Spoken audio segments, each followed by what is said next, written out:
The system. So a system typically is, $29 or $19, very much like Michael had shown the autoresponder, the follow-up systems. So this right here, never pay for a bad lead again. Okay, so I'm going to explain this to you because this is what changed our company. It was 2004, I think, when canned spam came in, right?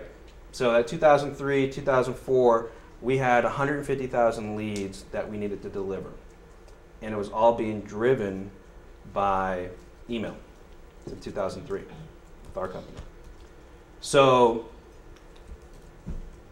our attorney and my partners, rather conservative, my attorney says, stop dealing with email publishers. No more email marketing, period, stop, right? Stop it, because canned spam.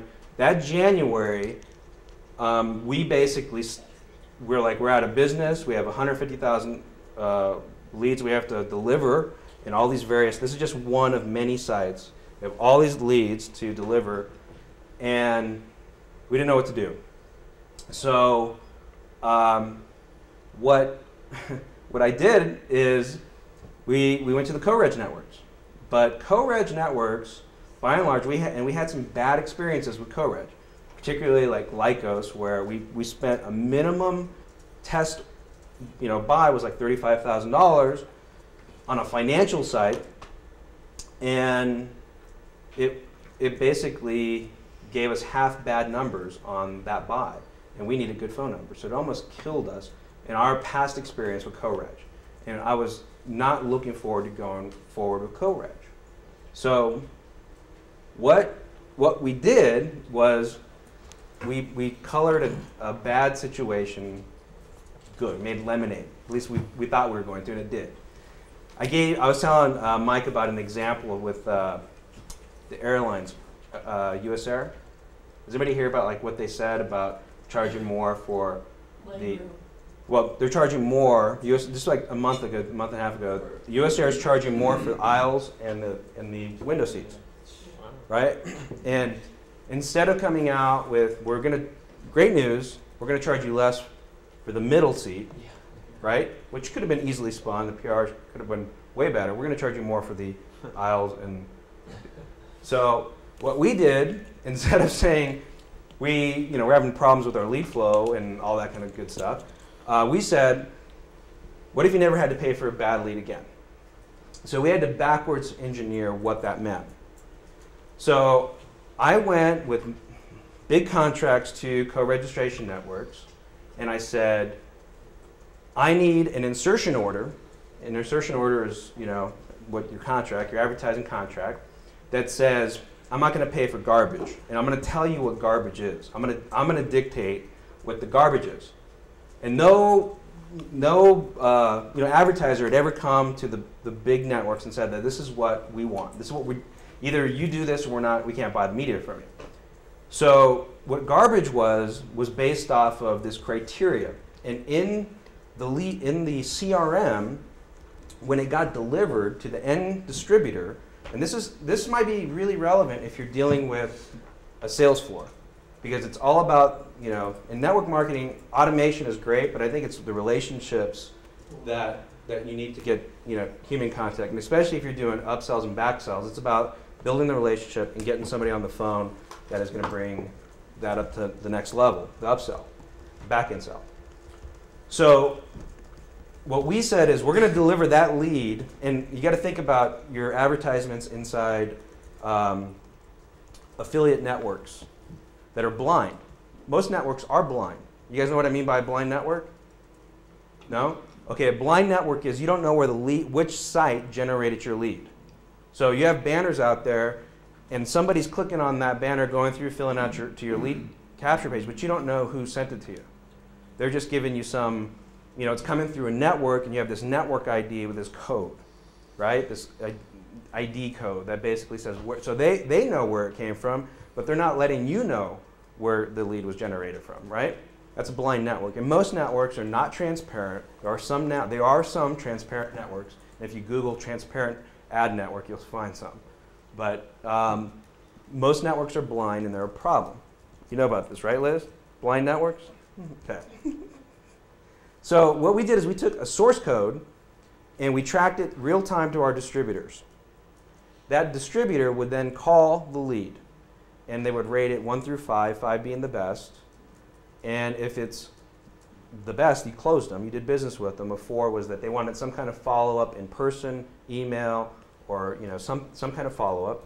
A 3 was that they were interested in what they were supposed to be interested in, but they didn't, they didn't move into the 4 category. They didn't qualify. So if it was a diet lead, they were interested in diet. And if it was a 2, they wanted the free iPod, they were a teenager, they didn't qualify. It was not a qualified lead. And if it was 1, it was just bad data, and that exceptionally, that's just like a bad phone number.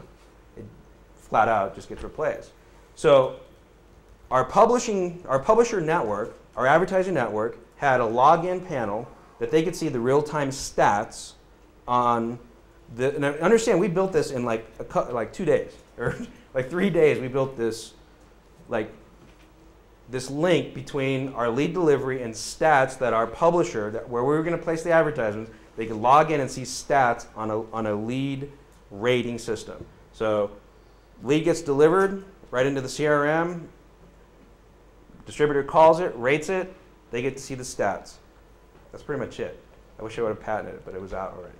So the resulting effect of that basically allowed us to say to every single publisher where we were buying media, I'll say, look, I'll take 1,000 leads, 100 lead delivery a day. Our system would kick back 101, so they couldn't even send in 101. We would rate them over a 10-day period. If at any time their lead rating was below 2.5, they would get red flag on the second day. If it happened again, we cut them off.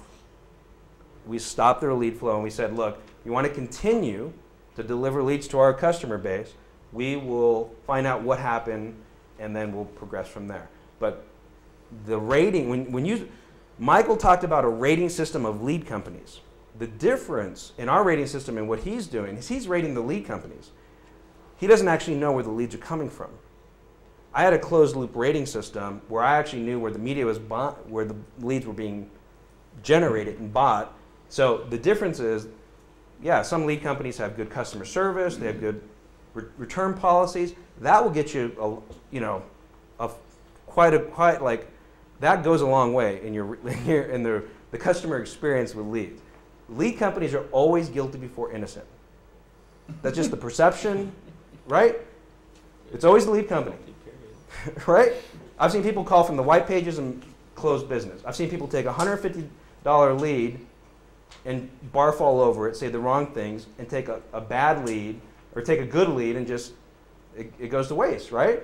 So it's that hybrid or that combination of training and having a good, lead company that you can count on.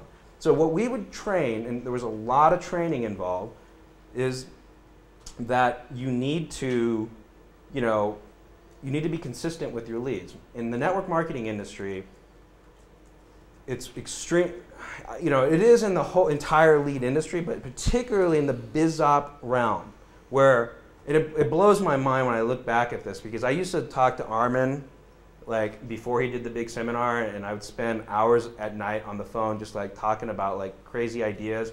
He went in one way and I went in the other way, and I look back at the impact that he's had on this industry and how much, Frank Kern was talking about meeting John Reese and Walker at these events, and I'm the BizOp industry, work from home and online marketing, there's a lot of crossover, but they're really different. Network marketing and the people that don't know anything about network marketing and the people that know, it's really different, even though they're BizOp and they want to make money. So identifying